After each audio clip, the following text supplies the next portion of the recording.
काफी ज्यादा इस समय बाजार में उतार चढ़ाव का माहौल है। इंडिया विक्स 13% तक उछलता नजर आया है आज दोपहर 12 बजे तक का अगर आंकड़ा देखें तो।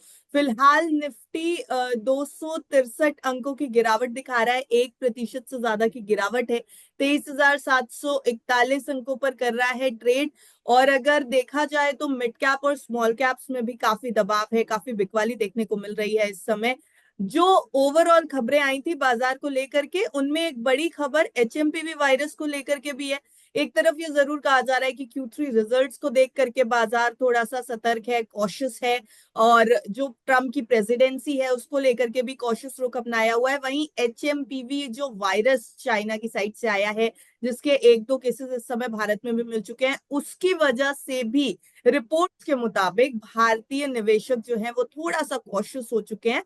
और ये खबर आने के बाद ही सेंसेक्स बुरी तरह गिरा, निफ्टी बुरी तरह गिरा, बैंक निफ्टी में गिरावट हुई। सेंसेक्स अगर देखें तो दोपहर 12 बजे तक लगभग 1200 अंक गिर चुका था। निफ्टी में भी 300 अंकों से ज्यादा की गिरावट थी, हालांकि ये गिरावट थोड़ी कम नजर आ रही है। बैंक निफ्टी 800 से ज्यादा अंक गिर चुका था, अभी भी 895 अंकों की गिरावट बैंक निफ्टी दिखा रहा है। 50,092 अंकों पर ट्रेड कर रहा है, 50,990 पर इसने अपनी ओपनिंग दी थी। देखा जाए तो पीएसयू में गिरावट दिखाई दे रही है, रियलिटीज में गिरावट दिखाई दे रही है, ऑयल एंड गैस में गिरावट है इस समय। बैंक निफ्टी की बात करें तो टॉप गेनर्स में हमारे पास सिर्फ एक नाम आता है, आईसीआईसीआई बैंक का।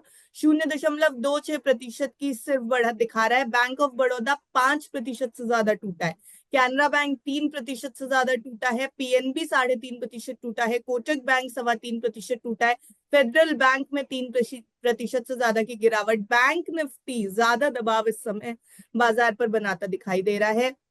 वहीं अगर बात की जाए निफ्टी की तो TCS, Infosys, Tata consumer, Titan, Apollo hospital, ये सभी स्टॉक्स आज के टॉप गेनर्स हैं, लेकिन बढ़त 1 से 1.5% के बीच की। लेकिन अगर हम गिरावट देखेंगे, Tata steel, Trent, Kotak bank में, कोल इंडिया में, बीपीसीएल में, ये सब आज के निफ्टी के टॉप लूजर्स हैं। और गिरावट 4% तक की है। टाटा स्टील 4% तक टूट रहा है, ट्रेंड 3.25% टूट रहा है, कोटक बैंक 3.25% टूट रहा है।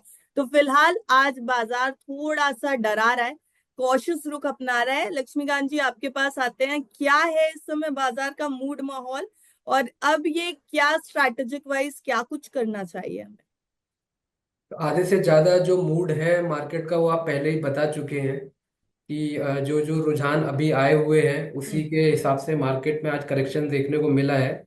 हम्म। बट जो आपने जिस वायरस का नाम लिया HMPV वायरस जो है, हम्म। मुझे नहीं लगता इसकी वजह से है, बस थोड़ा सा फेयर जरूर है क्योंकि इस वायरस की जो हिस्ट्री है वो ऑलरेडी हमारे पास पहले से भी मौजूद है। हम्म। लेकिन ये जो आपने लोन ग्रोथ की जो स्टोरी डेवलप हुई है PSU बैंक्स में, हम्म। आई थिंक ये मेजर रीजन है मार्केट के करेक्ट होने का। जी। और जिस हिसाब से मार्केट गिरा है, और हमने पहले भी बात किया था कि 24,200 से 250 जोन एक क्रूशियल रेजिस्टेंस लेवल है। वहां पे हम्म। 100 EMA लेवल्स भी दिख शो हो रहे थे। और हम्म। मार्केट वहां पर एक दिन भी सस्टेन नहीं कर पाया है। हम्म। सबसे बड़ी वजह तो ये है, और हमें वहां से फिर एक प्रॉफिट बुकिंग देखने को मिली है। लोगों ने अपने जो स्टॉक्स थे जहां जहां उनको पुल बैक आया है उसको डिफ्यूज किया है। और उसके बाद हमें आज सीधा 3 200 पॉइंट का करेक्शन देखने को मिला है मार्केट में। तो अभी आज अगर आज के लिए मार्केट अपना आज का जो स्विंग लो है 23,600, उसको भी अगर डिफेंड कर लेता है तब बहुत अच्छा रहेगा। तो यहाँ से एक शॉर्ट टर्म पुल बैक आने का एक्सपेक्टेशन हम रख सकते हैं। बैंक निफ्टी ऑलरेडी अपने 200 DMA लेवल के नीचे सस्टेन कर रहा है। जी। सो बैंक निफ्टी अगर हम फ्राइडे का स्ट्रक्चर भी देखें तो काफी वीक नजर आ रहा था। फ्राइडे के स्ट्रक्चर में ही इसने बेरिश एनगल्फिंग कैंडल पैटर्न बनाया था। और हम्म। पिछली बार तो बैंक निफ्टी ने डिफेंड कर लिया था 50,600 से। हमें एक पुल बैक मूव देखने को मिला था। बट हम्म। आज ऐसा नहीं होता हुआ, इसका मतलब यही है कि जो लोन की जो लोन ग्रोथ की या लोन रिलेटेड जो भी न्यूज आई है उसका इम्पैक्ट मार्केट में अच्छा खासा पड़ा है, जिसकी वजह से PSU बैंक्स काफी टूटे हैं। और इसकी वजह से हमें इम्पैक्ट निफ्टी PSE में देखने को मिला है। हम्म। ऑयल एंड गैस के स्टॉक्स में भी हमें अच्छे खासे करेक्शन देखने को मिले हैं। हम्म। एकमात्र निफ्टी IT एक ऐसा सेक्टर है जिसने थोड़ी सी पॉजिटिविटी दिखाई है मार्केट में। Otherwise most of the sectoral indices red में ही ट्रेड कर रहे हैं। बट कुछ जी। ऐसे कंज्यूमर के स्टॉक्स है, like Godrej Consumer, Tata Consumer, hmm. इसमें हमें थोड़ी बहुत बढ़त देखने को मिली है, क्योंकि जी। ये दोनों ये स्टॉक अपने लोअर लेवल से बाउंस बैक होते हुए दिखाई दे रहे हैं। तो हम्म। और इंडिया विक्स के बारे में जैसा कि आपने पहले ही बताया कि अराउंड ये 15 के ऊपर ट्रेड कर रहा है। तो हम्म। अभी इसने अपने सारे की मूविंग एवरेज को रिटेन कर लिया है। तो ये अभी और दर्शाता है कि आने वाले टाइम में हमें वोलेटिलिटी देखने को मिलेगी। और जी। ये जैसा कि हमारा पहला भी यही व्यू था कि जब तक मार्केट 24,200 250 के जोन के ऊपर एक वीकली क्लोज नहीं देता है, हम्म। तब तक मार्केट में वीकनेस बना रहेगा। और अगर ये अपने स्विंग लो जो कि 23,266 के पास आ रहा है, अगर हम्म। उसके नीचे ब्रेक डाउन आता है तो हमें फिर से और करेक्शन देखने को मिल सकता है हमारे मार्केट में। जी। सर, जैसा कि हम बात कर रहे हैं इस समय की जो रिजल्ट्स आ रहे हैं उसकी वजह से भी बाजार में काफी ज्यादा वॉलेटिलिटी है।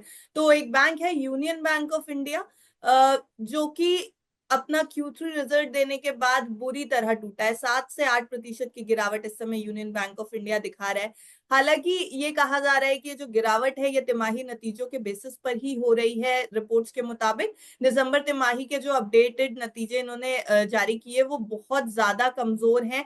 बल्कि दूसरे बैंक्स की अगर तुलना में देखा जाए तो भी सबसे कमजोर नतीजे इस समय यूनियन बैंक के रहे हैं। 3.8% की ग्रोथ हुई है इस समय यहाँ पर डिपॉजिट्स में। दिसंबर तिमाही की तुलना में, पिछले साल की दिसंबर तिमाही की तुलना में इसमें 2% की गिरावट है इस समय। क्या ये सर जो गिरावट आ रही है स्टॉक में ये सिर्फ रिजल्ट बेस्ड है? कैसा लग रहा है चार्ट वैसे यूनियन बैंक का? देखिए, चार्ट अभी कल तक तो थोड़ा, फ्राइडे तक तो थोड़ा बेहतर लग रहा था, बट आज जिस तरीके से उसने एक चैनल ब्रेकडाउन दिया है, हम्म। तो ऐसा देख के नहीं लगता है कि इतनी आसानी से रिकवरी हम देख पाएंगे यूनियन बैंक में। हम्म। जो ओवरऑल जो स्ट्रक्चर बन रहा है वो करेक्टिव पैटर्न का ही बन रहा है। और हम्म। जब तक ये 123 125 के नीचे सस्टेन करता है, तब तक इसमें वीकनेस बना रहेगा। जो हम्म। इमीडिएट सपोर्ट दिखाई दे रहे हैं वो दिखाई दे रहे हैं 114 के आसपास। और हम्म। अंडर 114 के नीचे अगर ब्रेकडाउन होता है तो देन आफ्टर हम इसमें और करेक्शन देख सकते हैं। तो जो नेक्स्ट लेवल निकल कर आ रहे हैं वो आ रहे हैं 105 106 के। जी। तो 114 के नीचे और करेक्शन बढ़ सकता है यूनियन बैंक में। सर, अभी क्या स्ट्रैटेजी रखें? क्या जिनके पास ये स्टॉक है उनको क्या कुछ करना चाहिए इस समय? देखिए, फिर अगर अब जैसे स्विंग ट्रेड के हिसाब से है तो उनको एग्जिट कर लेना चाहिए। बट अगर थोड़ा सा लॉन्ग टर्म के हिसाब से है तो 105 के स्टॉप लॉस के साथ होल्ड करके रख सकते हैं।